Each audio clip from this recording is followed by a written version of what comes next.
I got so much motherfucking design on right now. Break it down, bring it back, make it clap. I got 3 old thoughts, new block, wear that thing. Bitches on my line, and you know they come straight. Hold up, what it not, 45, scope it cash like whoa. How you fucking with these hoes up? Yang pertama, gambaran usaha. Moko merupakan jajanan seperti kombro yang dibuat dari bahan singkong. Penjualan dan promosi Moko itu dari media online dan offline untuk menarik pelanggan agar mencoba produk ini. Keunikan dan keunggulan usaha Moko ini yaitu memiliki kualitas yang baik karena dibuat dengan bahan-bahan berkualitas tinggi dan cara-cara higienis, serta memiliki ukuran yang lebih besar dibandingkan mozzarella kombro pada umumnya. Dan cara menyantapnya yaitu tanpa menggunakan alat makan, dengan isian mozzarella yang akan meleleh di dalamnya. Pada umumnya, mozzarella sedang hits di kalangan anak remaja yang dipadukan dengan ayam atau pizza. Untuk itu, perencanaan usaha ini menciptakan inovasi, maka mozzarella dijadikan kombro. Yang kedua itu modal usaha. Modal usaha adalah modal yang dikeluarkan untuk pembuatan dari usaha. Modal yang dikeluarkan yaitu dari peralatan masak, bahan baku pembuatan dari kombro, serta biaya-biaya operasional lainnya. Dimulai dari peralatan masak, yaitu ada kompor gas, tabung LPG 3 kg, spatula, kuali, penjepit goreng, saringan minyak, wadah plastik atau baskom, panci, pisau, serta telenan dengan harga keseluruhan yaitu Rp810.000. Kemudian biaya bahan baku yaitu dimulai dari singkong, bawang merah, dan bawang putih, oncom atau tempe, cabai rawit, daun bawang, dan seledri, kelapa, garam, merica, kecap, gula pasir, dan keju mozzarella dengan harga keseluruhan yaitu Rp272.000. Kemudian biaya operasional yaitu gas dan bensin per bulannya dengan harga Rp65.000. Jadi modal awal dalam pembuatan produk ini senilai Rp1.147.000. Cara pembuatan kombro yaitu yang pertama tahap penyiapan bahan dan penimbangan. Pada tahap ini semua bahan untuk pembuatan kombro disiapkan kemudian ditimbang sesuai dengan takaran kebutuhan.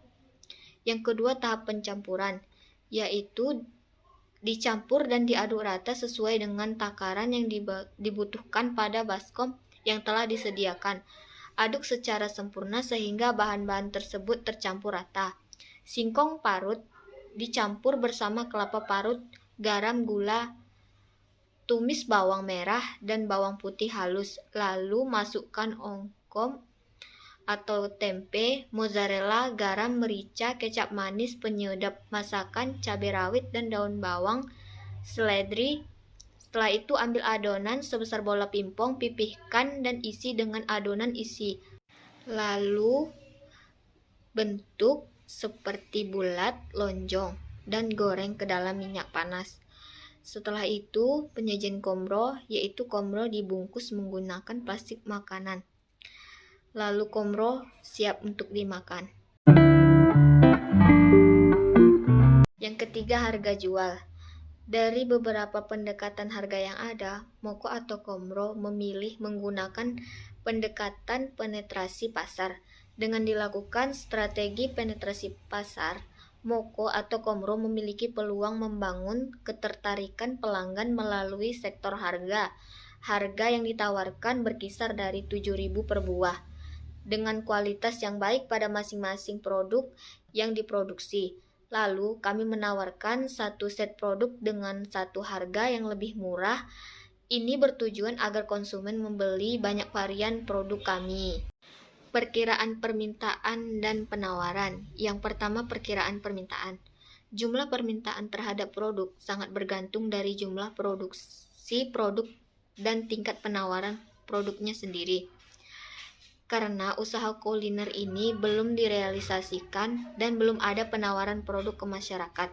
Jadi jumlah permintaan belum bisa dihitung dengan pasti, hanya bisa diperkirakan saja.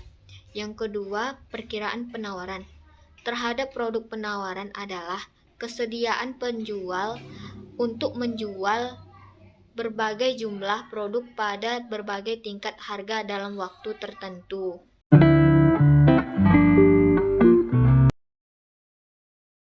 Target balik modal. Target balik modal dihitung dari modal awal, biaya tetap, total pengeluaran, pendapatan, keuntungan, serta jangka waktu pengembalian modal. Yang pertama, modal awal, yaitu dihitung dari jumlah biaya peralatan atau masak, ditambah biaya bahan baku per bulan, maka hasilnya Rp4.074.000. Yang kedua, biaya tetap. Biaya tetap dihitung dari biaya produksi, total bahan baku ditambah biaya operasional, yaitu dengan jumlah total keseluruhan Rp3.329.000 per bulan. Yang ketiga, total pengeluaran. Total pengeluaran dihitung dari biaya peralatan ditambah biaya bahan baku ditambah biaya operasional dengan jumlah Rp4.139.000. Yang keempat, pendapatan. Pendapatan itu dihitung dari berapa permintaan dikali harga per unit. Misalnya permintaan baik, itu totalnya Rp7.350.000 per bulan. Permintaan sedang Rp5.250.000 per bulan. Permintaan buruk Rp2.100.000 per bulan. Yang kelima, keuntungan. Keuntungan dihitung dari permintaan dikurang total pengeluaran. Perkiraan baiknya itu Rp7.350.000 dikurang Rp4.139.000, maka hasilnya Rp3.211.000. Permintaan sedang yaitu 5 juta, totalnya Rp1.111.000. Permintaan buruk totalnya rugi Rp2.339.000. Yang keenam, balik modal. Balik modal dihitung dari keuntungan dibagi total biaya produksi, maka hasilnya yaitu Rp3.211.000 dibagi Rp3.329.000 dikali 100%, hasilnya 0,96. Yang ketujuh, jangka waktu. Jangka waktu pengembalian modal sama dengan biaya bahan baku dikali masa produksi atau keuntungan. Maka, berdasarkan hasil analisis finansial di atas, modal usaha atau biaya investasi yang dikeluarkan untuk mendirikan biaya ini akan kembali dalam waktu 0,97 bulan dengan jumlah produksi 1050 per unit bulan dari 30 hari kerja per bulan. Cara pemasaran. Satu, aspek lingkungan atau ekonomi. Dalam aspek ekonomi sangat berpotensi karena banyaknya para anak muda yang memiliki daya kreatif tinggi dan berkualitas di Indonesia, dapat dimanfaatkan dengan sebaik mungkin. Selain itu, makanan ini juga merupakan salah satu makanan yang belum terlalu banyak ada di pasaran karena kebanyakan yang berisi oncom atau tempe, bukan mozzarella, sehingga bisnis ini dapat menjadi banyak peminat bagi pembeli. Oleh karena itu, usaha ini sangat berpotensi untuk meningkatkan perekonomian. Yang kedua, aspek pemasaran. Segmentasi pasar merupakan pengelompokan segmentasi berdasarkan demografis dan ekonomi.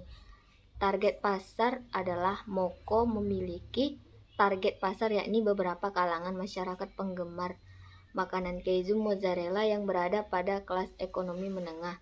Yang ketiga, promosi, yaitu dari periklanan, sales promotion.